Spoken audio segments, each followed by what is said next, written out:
नमस्कार दर्शकों, मैं ज्योतिषाचार्य स्नेहलता अपने चैनल नक्षत्र पर आप सभी का हार्दिक स्वागत करती हूँ। दर्शकों, आशा है आप सभी कुशल मंगल होंगे। इसी कामना के साथ मैं अपना विषय शुरू करती हूँ। जय माता दी। दर्शकों, आज का मेरा विषय है नवरात्रि में पूजा से संबंधित कुछ वास्तु उपाय हैं। कृपया मेरे वीडियो को पूरा सुनें, तभी आपको सभी जानकारी सही मिलेगी। तो दर्शकों, अब हमारा नवरात्रि का पर्व शुरू होने जा रहा है।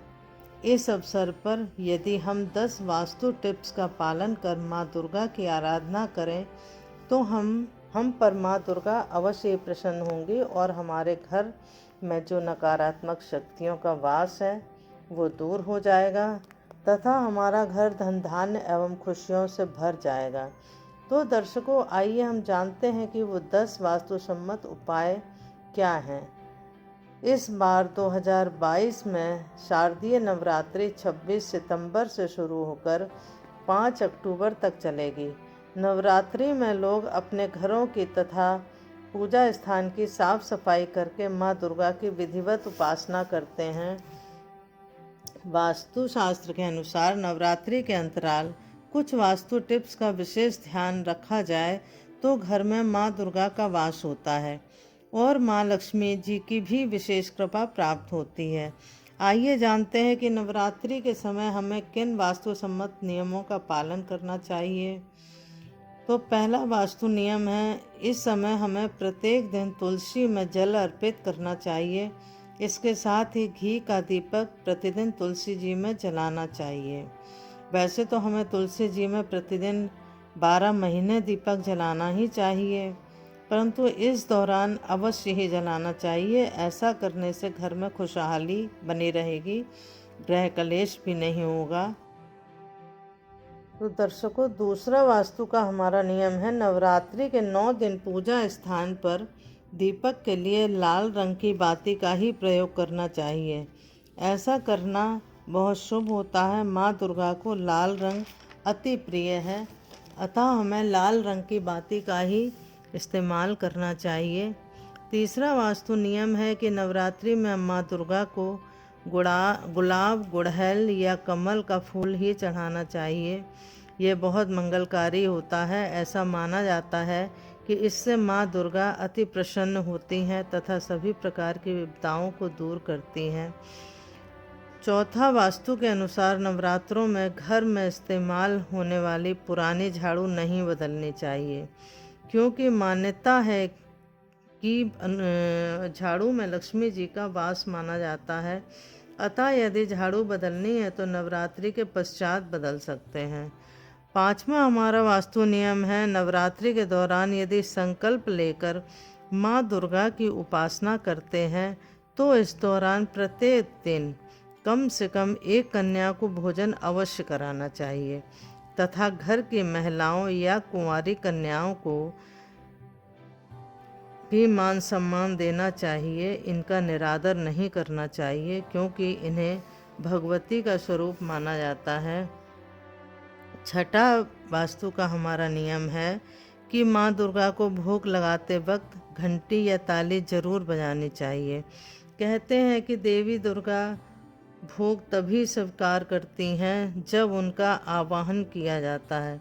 अतः दुर्गा जी का आवाहन करिए, उसके बाद उन्हें भोग लगाइए। इस बात का विशेष ध्यान हमें रखना चाहिए।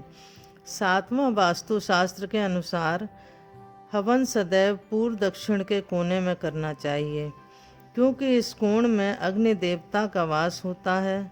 इसके अतिरिक्त यदि आप अखंड दीप जलाते हैं तो उसे भी इसी कोण में जलाना उत्तम होगा। आठवां है, वास्तु शास्त्र के अनुसार स्वस्तिक का चिन्ह बहुत ही शुभ होता है और मंगलकारी माना गया है। ऐसे में नवरात्रि के पहले दिन ही घर के मुख्य द्वार पर रोली और हल्दी मिलाकर स्वास्तिक का चिन्ह बनाना चाहिए, ताकि घर में सब मंगलमय हो। नौवां है, नवरात्रि की अवधि में सूर्यास्त के समय पूजा स्थान पर 7 कपूर जलाकर माँ की आरती करनी चाहिए। इससे घर की सारी नकारात्मक ऊर्जा नष्ट हो जाती है तथा घर में सकारात्मक ऊर्जा का वास होता है।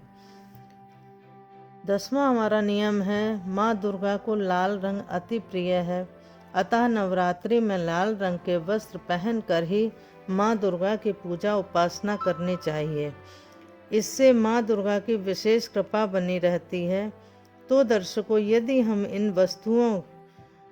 वास्तु नियमों को अपनाकर उसी के अनुसार माँ दुर्गा की आराधना करेंगे तो हम पर अवश्य ही माँ दुर्गा प्रसन्न होंगी, घर में खुशहाली आएगी, सकारात्मक ऊर्जा का वास होगा, घर सुख समृद्धि से भर जाएगा और मंगल कार्यों का वातावरण बनेगा। तो दर्शकों, माँ दुर्गा आप सभी पर कृपा करें। इन्हीं मंगल कामनाओं के साथ मैं आपसे विदा लेती हूँ। यदि जानकारी पसंद आई हो तो कृपया मेरे चैनल को सब्सक्राइब करें, वीडियो को लाइक करें, शेयर करें। अनेक अनेक शुभकामनाओं के साथ मैं आपसे विदा लेती हूँ। जय माता दी। धन्यवाद। अगर आप लोगों के कोई सवाल हो या समस्या हो या आप किसी विषय में जानकारी प्राप्त करना चाहते हैं तो कृपया कमेंट बॉक्स में लिखकर मुझे बताएं। मेरी पूरी कोशिश रहेगी कि मैं जल्द से जल्द आपके सवालों का जवाब दूं। और यदि आप कुंडली दिखाना चाहते हैं या बनवाना चाहते हैं तो आप मुझे फ़ोन करके मुझे अपनी समस्या बता सकते हैं, कुंडली दिखा सकते हैं या बनवा सकते हैं।